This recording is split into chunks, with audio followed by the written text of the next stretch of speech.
Hello everyone, welcome to e learn space. अभी तक हमने लिस्ट डेटा टाइप के बारे में पढ़ा है, टपल के बारे में पढ़ा है, उनके क्या क्या फंक्शंस होते हैं, मेथड्स होते हैं, कैसे हम उसमें प्रोग्रामिंग कर सकते हैं, वो सब पढ़ा है। आज हम पढ़ेंगे सेट के बारे में। सेट भी हमारा एक अलग डेटा टाइप होता है पाइथन में, जिसमें हम काफ़ी सारी वैल्यू स्टोर करते हैं as a single entity. But इसकी सबसे बड़ी खासियत क्या है कि इसमें डुप्लीकेट वैल्यूज अलाउड नहीं होती हैं। आप जितनी भी बार कोई नंबर अपना रिपीट करोगे या कोई भी अपना वेरिएबल रिपीट करोगे, सेट उसको एक ही बार एक्सेप्ट करेगा। मतलब आप उसे इंसर्शन के टाइम पे 100 टाइम्स लिख सकते हो, बट जो उसका आउटपुट आएगा वो क्या होगा, उसमें वो नंबर एक ही बार होगा। तो चलो पहले एक बार हम उसे टेस्ट करके देख लेते हैं। हम कर्ली ब्रेसेस में लिखते हैं अपने सेट को। यहाँ पे मैंने कुछ नंबर्स लिख दिए। अब देखो मैं रिपीट कर रही हूँ इन्हें, और जब मैं अब इसे प्रिंट करूंगी तो अभी आप देखोगे कि इसमें क्या हुआ कि ये नंबर्स क्या हो गए, रिमूव हो गए, डुप्लीकेट नंबर्स। अच्छा, अब मैं इसमें ना कुछ और नंबर स्टोर करके देखती हूँ।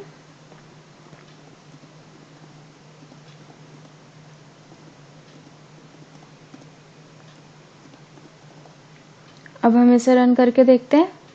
तो अभी आपने देखा कि ऑर्डर क्या हो गया, चेंज हो गया। तो इससे क्या पता चलता है हमें कि जो सेट है उसमें इंसर्शन ऑर्डर प्रिजर्व नहीं होता है। अगर इंसर्शन ऑर्डर प्रिजर्व नहीं है, मतलब क्या हुआ कि जब भी आप इसमें इंसर्ट करेंगे और आउटपुट के टाइम क्या होगा, कुछ भी आउटपुट आ जाएगा, कोई भी वैल्यू फर्स्ट आ जाएगी, कोई भी वैल्यू लास्ट में आ जाएगी। अगर इंसर्शन ऑर्डर प्रिजर्व नहीं हुआ तो इससे हमें क्या पता चलता है कि इसमें इंडेक्सिंग भी पॉसिबल नहीं है। जहां पे इंसर्शन ऑर्डर प्रिजर्व नहीं हो सकता वहां इंडेक्सिंग भी कभी भी पॉसिबल नहीं हो सकती। और अगर इंडेक्सिंग पॉसिबल नहीं है तो क्या होगा, स्लाइस ऑपरेटर भी हम इसमें यूज नहीं कर सकते। तो अभी आपने देखा कि सारे पॉइंट, सारे प्रॉपर्टीज पर्टिकुलर एक डेटा टाइप के एक दूसरे से रिलेटेड होते हैं। मतलब ये नहीं है कि आपको ये याद रखने की जरूरत पड़ती है। आपको अगर एक भी प्रॉपर्टी बहुत अच्छे से पता है ना, आप उससे रिलेटेड भी सोच सकते हो। अच्छा, इसमें ये चीज है तो इसमें ये कैसे होगी, ये कैसे होगी, तो बहुत इजीली आप कर सकते हो इसमें वर्किंग। तो ये एक बहुत इजी ट्रिक है याद रखने की किसी भी डेटा टाइप की प्रॉपर्टीज की। चलो अब हम आगे बढ़ते हैं। अगर मेरे पास एम्प्टी सेट होता है, हम अभी तक क्या करते आए थे, लिस्ट हो, टपल हो, तो हम एम्प्टी डेटा टाइप उसका इसी तरीके से डिनोट करते थे। क्या ये भी वैसे ही होता है? चेक करते हैं एक बार। अगर मैं इसका टाइप चेक करूं, ये क्या टाइप दे रहा है, डिक्ट, यानी कि डिक्शनरी, क्योंकि डिक्शनरी में भी कर्ली ब्रेसेस लगते हैं। तो अब हम इसे सेट कैसे बनाएंगे? सिंपल है, यहाँ पे हम क्या लिखते हैं, अपना सेट डेटा टाइप लिख देते हैं। तो इससे क्या होता है, ये सेट में कन्वर्ट हो जाता है। बस ऐसे ही हम करते हैं। अब ये तो हुई इसकी प्रॉपर्टीज के बारे में, कैसे हम इसमें यूज कर सकते हैं। हम लिस्ट को भी इजीली सेट में कन्वर्ट कर सकते हैं, बहुत इजी है। यहाँ पे मैंने अपनी एक लिस्ट बना दी।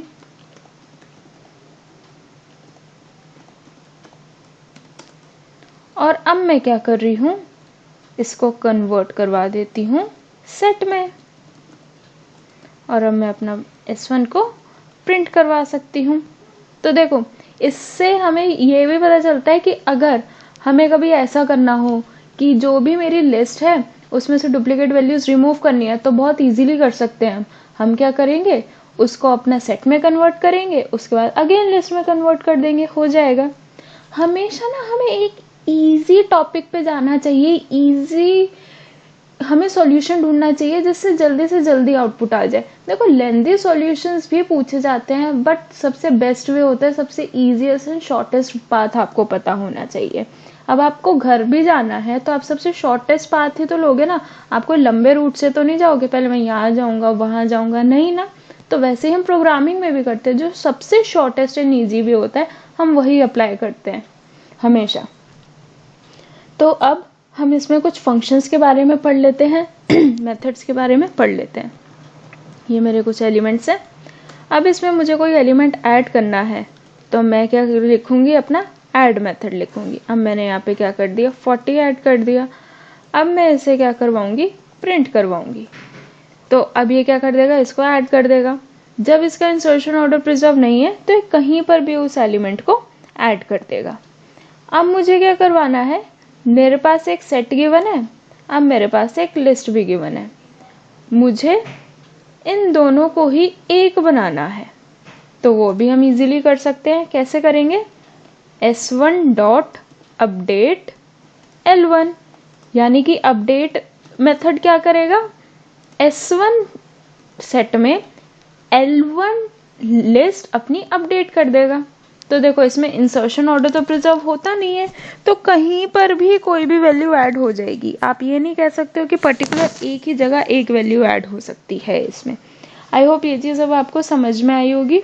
अपडेट हम काफ़ी तरीके से कर सकते हैं, क्योंकि अपडेट का क्या मतलब होता है हमारा कि एज एन ऑब्जेक्ट एक सीक्वेंस को मैं ऐड कर रही हूँ। क्या एम्फेसिस मेरा देखिए किस पे, सीक्वेंस पे, यानी कि एक सीक्वेंस होता है जो हम इसमें ऐड कर सकते हैं। यानी कि s1 डॉट अपडेट, यहाँ पे मैं क्या कर सकती हूँ, अपनी एक लिस्ट ऐसे भी बना के डाल सकती हूँ, और इसके बाद भी अगर मैं इसे प्रिंट करूंगी तो ये हो जाएगा। अब इसमें अगर मैं एक स्ट्रिंग ले लूं, ये भी क्या है, सीक्वेंस है एक। अब क्या हो गया, ये क्या हो गया, ये एक नेम की तरह नहीं आया, इसने क्या कर दिया, इसको डिवाइड कर दिया। क्यों, क्योंकि स्ट्रिंग को ये एज एन ऑब्जेक्ट नहीं ट्रीट कर रहा है यहाँ पे, बल्कि एज अ सीक्वेंस ट्रीट कर रहा है।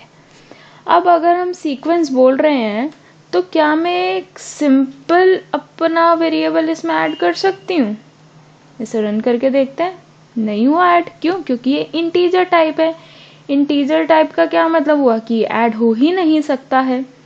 अब मैं अगर इसे ब्रैकेट में लिख दूं, यानी कि अब मैं क्या बोल रही हूँ, इसे टपल बोल रही हूँ, क्या ये ऐड हो जाएगा, नहीं होगा। क्यों, क्योंकि टपल के लिए हमने क्या पढ़ा था कि कॉमा सेपरेटेड वैल्यूज होनी चाहिए, तभी वो उसको एज अ टपल कंसीडर करेगा। देखो अब कर दिया ना एलिमेंट ऐड, बट 10 रिपीटेड था इसलिए नहीं हुआ। अब मैंने यहाँ पे एक और एलिमेंट कर दिया 78, तो बहुत इजीली ऐड हो गया इसमें। अब इसमें मैं क्या कर सकती हूँ, अगर हम चाहें तो, जैसे कि मैंने क्या किया, एक स्ट्रिंग ले ली और मैंने एक और स्ट्रिंग ले ली, ये भी इसको क्या कर देगा, ऐड कर देगा। क्यों ऐड कर रहा है इसे, क्योंकि हम क्या कर रहे हैं, इसमें सीक्वेंस ही तो डाल रहे हैं, यानी कि हम कोई भी इसमें ऐसा सीक्वेंस बना के ऐड कर सकते हैं, कोई प्रॉब्लम नहीं आती है हमें कभी भी। आई होप यहाँ तक अब आपको समझ में आया होगा कि हम सेट में कैसे कैसे अपनी वर्किंग कर सकते हैं। अब नेक्स्ट हमें क्या करना है, क्लोन्ड कॉपी बनानी है एक। यानी कि क्लोन का क्या मतलब होता है कि हम एक कॉपी बनाना चाहते हैं, एग्जैक्ट कार्बन कॉपी बनाना चाहते हैं। तो यहाँ पे मेरे पास एक सेट हुआ। अब मैंने क्या किया, यहाँ पे लिखा s equals to s1 dot copy, और अगर अब मैं s को प्रिंट करवाऊं और मैं अपने s1 को भी प्रिंट करवाऊं अगर यहाँ पे, तो क्या होगा, दोनों में सेम ही होगा। अगर दोनों सेम है तो क्या इनकी आईडी भी सेम है, मतलब इनका एड्रेस भी सेम है क्या। अगर हम चेक करें तो print of ID of s1, हम चेक करके देखते हैं, आईडी क्या है, डिफर कर रही है। अब हम क्या करके देखते हैं इसमें सॉरी, मैंने क्या किया, इसकी वैल्यू ऐसे नॉर्मली इक्वल्स टू करके स्टोर करवा दी। अब क्या हो गया, दोनों का एड्रेस सेम हो गया। तो फिर अब आप बोलोगे कि हम यूज ही क्यों कर रहे हैं कॉपी को, जब हम ऐसे कर सकते हैं। तो हम कॉपी को कहाँ यूज करते हैं, जब मुझे एक बैकअप कॉपी बनानी होती है। मतलब कि अगर आप किसी भी चीज का बैकअप स्टोर करते हो तो आप क्या सेम एड्रेस पे स्टोर करते हो, कभी भी नहीं करते ना, डिफरेंट एड्रेस पे करते हो। तो वहां काम आता है कि अगर एक जगह से मेरा डेटा डिलीट भी हो जाएगा, मेरे पास उसकी कॉपी है जो मैंने अपने पास अलग से सेव करके रखी थी, तो हम वहां से यूज कर सकते हैं उसको इजीली। अब हम करेंगे कि मुझे क्या करना है, अपना कोई भी एक एलिमेंट रिमूव करना है, रैंडमली मुझे कोई भी अपना एलिमेंट रिमूव करना है। तो मैंने यहाँ पे क्या लिखा, s1 डॉट पॉप। अब मैंने क्या करवा दिया, यहाँ पे प्रिंट करवा दिया अपना s1। अब मैं इसे अगर रन करूंगी तो उसने एलिमेंट रैंडमली इसने डिलीट करा है। आप ये मत समझना कि ये ऐसे ही अपना कोई भी एलिमेंट डिलीट कर रहा है। अगर मैं यहाँ पे फिर से यही चीज लिख दूं,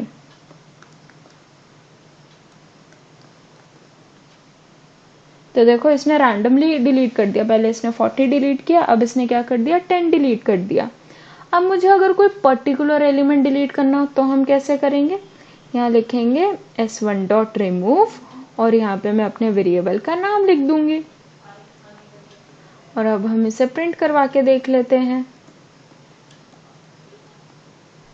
तो देखो हो गया ना रिमूव, इसने 20 रिमूव कर दिया। अब अगर मैं यहाँ पे कोई ऐसा एलिमेंट लिख दूं जो इसमें एग्जिस्ट ही नहीं करता, तो ये क्या दे देगा, एरर दे देगा, बोलेगा ये एलिमेंट तो इसमें एग्जिस्ट ही नहीं करता। तो अगर हमें इस एरर से बचना है तो हम क्या यूज कर सकते हैं, डिस्कार्ड यूज कर सकते हैं। डिस्कार्ड क्या करता है, उस एलिमेंट को रिमूव तो कर देता है ये, अगर वो एग्जिस्ट करता है, और अगर नहीं करता तो एरर नहीं देगा, ये नॉर्मली रिमूव कर देगा। आई होप आपको रिमूव और डिस्कार्ड में डिफरेंस समझ में आया होगा। मैं अगेन रिपीट कर देती हूँ एक बार फिर भी। रिमूव का मतलब होता है कि वो एलिमेंट को रिमूव कर देगा, स्पेसिफिक एलिमेंट को, बट अगर वो एलिमेंट उसमें एग्जिस्ट नहीं करता होगा तो वो एरर दे देगा। बट डिस्कार्ड में क्या होता है, अगर वो एलिमेंट एग्जिस्ट नहीं करता है तो वो क्या करेगा, कोई एरर नहीं देगा, नॉर्मली उसको डिलीट कर देगा। हम डिस्कार्ड के बिना भी यूज कर सकते हैं कि हम इफ यूज कर लें, बट उतने लंबे प्रोसीजर पे क्यों जाना जब हमारे पास एक मेथड और ऑलरेडी अवेलेबल है। अब अगर मुझे सारे एलिमेंट्स अपने इसमें से रिमूव करने हैं तो हम क्या यूज करेंगे, क्लियर यूज करेंगे।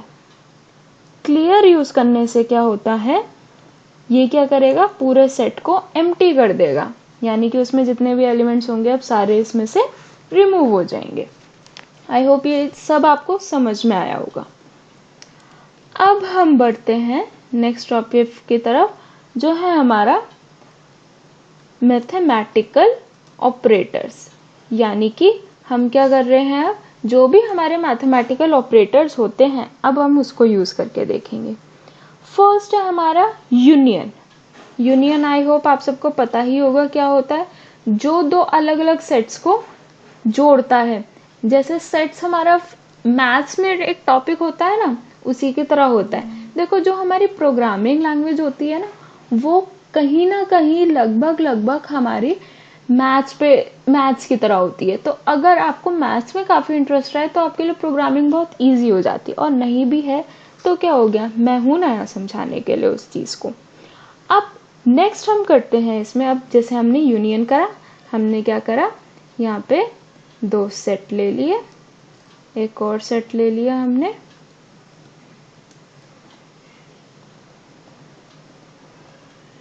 अब मैं क्या कर रही हूं, यहाँ पे प्रिंट करवा देते हैं हम इसे s1 dot union of s2, यानी कि मैं दोनों को क्या करवा रही हूँ, ऐड करवा रही हूँ। दोनों में से जो भी सारे एलिमेंट्स को मैंने क्या करवा दिया, एक साथ करवा दिया, और जो भी उसमें से कॉमन होगा वो एक ही बार आ जाएगा मेरा। या फिर अगर मुझे फंक्शन यूज, अपना मेथड यूज नहीं करना, तो उसकी जगह क्या करेंगे, मैं अपना साइन यूज कर लूंगी। साइन यूज करने से भी क्या होता है, ये क्या कर देगा, उसको यूनियन कर देगा। देखो वही चीज करी इसने। अब नेक्स्ट होता है मेरा इंटरसेक्शन। इंटरसेक्शन भी आई होप आपको पता ही होगा क्या होता है। इंटरसेक्शन का मतलब होता है जो भी कॉमन एलिमेंट्स होंगे दोनों सेट में से, सिर्फ ये वही प्रिंट करेगा, बाकी एलिमेंट्स को ये प्रिंट नहीं करेगा। तो देखो जो भी दोनों में कॉमन एलिमेंट्स थे इसने से वही प्रिंट किए, बाकी कोई भी प्रिंट नहीं किया। हम इसकी जगह यूज कर सकते हैं अपना एंड। ये भी क्या करता है, हमारा इंटरसेक्शन का ही काम करता है। देन आता है हमारा डिफरेंस। डिफरेंस भी हमारा होता है, अगर आपने ये भी सेट में पढ़ा होगा तो आपको पता होगा ये किस तरीके से काम करता है। डिफरेंस का क्या मतलब होगा, जो मेरा सेट 1 में है बट सेट 2 में नहीं है, और ऐसे मैं कर सकती हूँ set 2 dot difference of s1।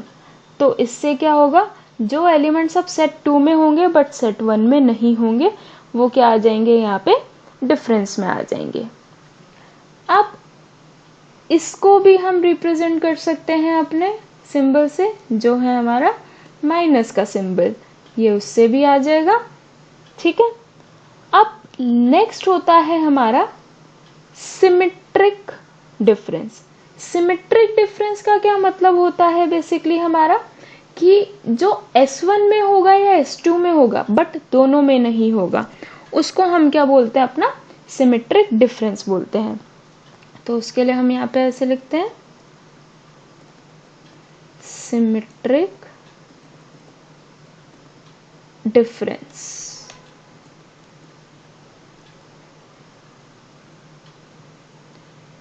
Okay,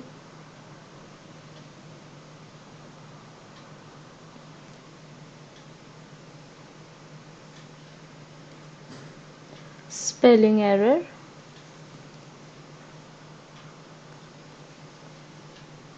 तो अब इसने क्या कर दिया, जो S1 में है या फिर S2 में है बट दोनों में नहीं है, इसने वो एलिमेंट्स यहाँ पे प्रिंट कर दिए। हम इसके बिना भी करके देख सकते हैं। उसके लिए हम क्या यूज करेंगे, यहाँ पे कैप सिंबल अपना यूज करेंगे। उससे भी क्या हो जाएगा, ये कि जो मेरा S1 में है या S2 में है बट दोनों में नहीं है, ये उसकी तरह काम कर जाएगा। अब हम आगे बढ़ते हैं इसमें अपने नेक्स्ट टॉपिक की तरफ, जो है हमारा सेट कॉम्प्रिहेंशन। जैसे कि हमने लिस्ट कॉम्प्रिहेंशन पढ़ी थी, वैसे ही होता है हमारा सेट कॉम्प्रिहेंशन। सेट कॉम्प्रिहेंशन में हम क्या करते हैं, जैसे अभी तक हम करते हुए आए थे नॉर्मली अपनी वर्किंग, उसी तरीके से हम इसमें भी करेंगे। आई होप आपको याद होगा कि कॉम्प्रिहेंशन क्या होता है।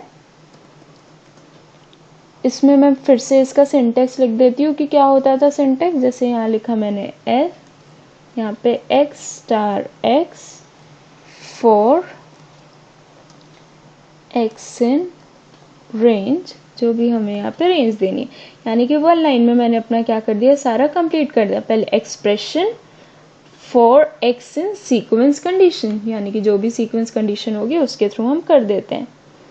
अब मुझे क्या करना है, जो भी डुप्लीकेट एलिमेंट्स हैं अपने वो रिमूव करने हैं। नॉर्मली एक तो तरीका होता है, नॉर्मली हम कर सकते हैं अपना, जैसे कि अभी तक हमने लिस्ट में करा था, ये तो हम बहुत इजीली करके देख सकते हैं। हम करके देखते हैं इसमें कि हमें क्या करना है, डिफरेंट वोवल्स जो भी हैं हमारे स्ट्रिंग में वो हमें क्या करना है, यहाँ पे प्रेजेंट है स्ट्रिंग में, वो हमें यहाँ पे लिखने हैं।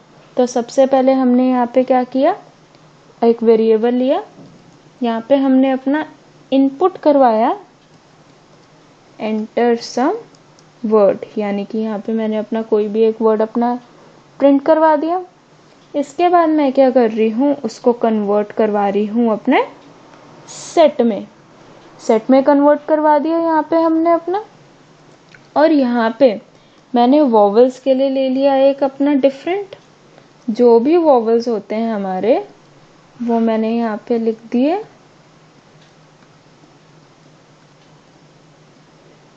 ये सारे वॉवल्स हमने यहाँ पे अब अपने लिख दिए।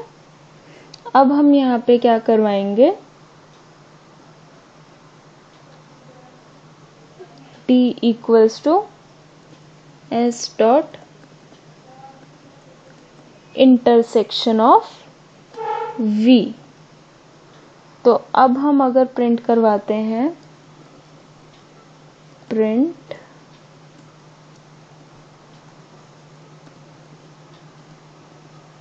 the different vowels present in the given word, और यहाँ पे हमने क्या किया, अपने d को प्रिंट करवा दिया। यहाँ पे अगर मैंने लिखा जैसे कि हेलो, तो इसने क्या करवा दिया, जो भी वॉवल्स प्रेजेंट थे उनको इसने क्या करवा दिया, प्रिंट करवा दिया। बहुत इजीली कर दिया ये हमने। आई होप ये सब आपको समझ में आया होगा कि ये क्या क्या डेटा स्ट्रक्चर जो अभी तक हमने पढ़े हैं, लिस्ट क्या होती है, टपल क्या होती है और हमारे सेट क्या होती है। अब हम देख लेते हैं कि हमारे लिस्ट और सेट में एक्चुअल में क्या डिफरेंस होता है। तो चलिए अब हम डिफरेंस पढ़ते हैं।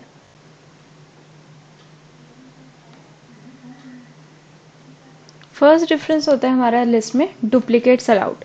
लिस्ट में हम डुप्लीकेट एलिमेंट स्टोर कर सकते हैं। हम 100 बार भी एक वैल्यू को लिखेंगे ना तो लिस्ट उसको प्रिंट करवा देता है, बट सेट में ऐसा नहीं होता, वो डुप्लीकेट एलिमेंट्स को अलाउ करता ही नहीं है कभी भी। नेक्स्ट है हमारा इंसर्शन ऑर्डर प्रिजर्व। लिस्ट में मैंने जो एलिमेंट पहले लिखा है वो पहले ही प्रिंट होगा और जो लास्ट में लिखा है वो लास्ट में ही प्रिंट होगा। ऑर्डर कभी भी चेंज नहीं होता है। बट इंसर्शन ऑर्डर सेट के लिए ऐसा कुछ भी नहीं है, वो कभी भी प्रिजर्व नहीं होता है। अगर आपने फर्स्ट वैल्यू आपने पहले लिखी है, जरूरी नहीं है कि वो फर्स्ट ही आए, हो सकता है वो सेकेंड, मिडिल या लास्ट में भी आ सकती है।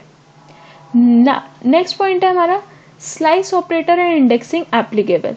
जब हम बोल रहे हैं इंसर्शन ऑर्डर प्रिजर्व है, इट मीन्स क्या हुआ कि इंडेक्सिंग भी होगी उसमें। अगर इंडेक्सिंग है तो स्लाइस ऑपरेटर हम हमेशा उसमें यूज कर सकते हैं।